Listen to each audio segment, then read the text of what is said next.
There is a reason your attention is being sought after by the big corporations, TikTok, Twitter, Instagram, and the likes. It's because they need your attention. They need your attention to feed the propaganda, to feed illusions.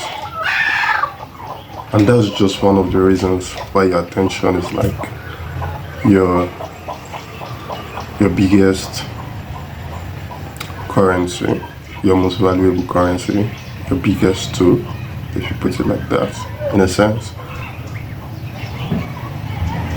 It's because whatever you pay attention to flourishes, or whatever you ignore fades. Think of like a problem, like a debt. The more you pay attention to that problem, the heavier it becomes on your mind, on your soul. But if you divert your attention from the problem and maybe towards the solution, you find out that you might actually be able to solve that problem because you're focused. You're focusing your attention on the solution. And the solution will begin to flourish until you can solve the problem. Instead of thinking, instead of thinking about the debt you owe, you're focused on how to actually pay the debt. It's a very basic thing. Actually, it's not a genius invention, but you would actually be surprised how people skip it. It's basic. What you pay attention to flourish, what you ignore fades. If you forget about your plant, it dies. If you pay attention to it, it flourishes, it grows. If you forget about the relationship, it fails. You need to pay attention to your relationship for them to flourish. And those are the things in life that help you grow in a way. Good relationships help you grow. Bad ones help you fail. And that's just life basically. Whatever you pay attention to is what you are. In 2000, yes, Microsoft carried out a research on the average human attention span. It was 12 seconds. Not long, but okay, a bit okay. Fast forward to 2015, they carried out the same attention check, and it dropped to 8 seconds. Wonder how much it must have dropped now in 2025. Mathematically, maybe 5 seconds. But that fragile little thing called attention is what men have used to build empires, write symphonies, and launch rockets into space. Goldfishes can't do that, even though their attention span is longer than ours, because they do not have the consciousness, the awareness of what that is. And so, they cannot use the attention span. But we can, and we waste it on the wrong things in life.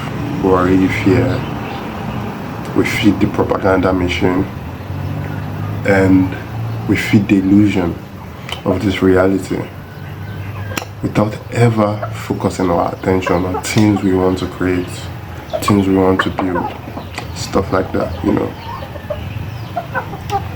And stage magicians have known this secret for centuries. When they are performing, they do not hide the coin or the card in some impossible way. What they do is that they drag their attention to their left hand, and while you are focused on their left hand, the right hand is doing the work. Like I said, it's the same thing with life basically, because attention doesn't just shape what you see, it shapes what you don't see. And what you don't see also makes up for the bulk of our lives.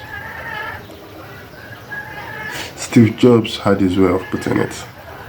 He said, focus is not just what you say yes to, but what you say no to. And you can say that with Apple. They did not build 500 products. They built a few and poured all their attention into making them extraordinary. Most people go through life saying yes to everything and becoming mediocre at most of it. But the few who can focus their attention and direct it like a beam, those are the few who get to shape reality. The Spanish philosopher Jose Ortega once said, show me to what you pay attention to, and I will tell you what you are. And that's the thing right there. That's life again. Because you are not what you say you are. You are not what you think you are. You are what you pay your attention to. So do you focus on anger? Do you focus on worry? Do you focus on fear? Or do you focus on building, on peace, on joy, on being happy? Because whatever you pay your attention to is what you become.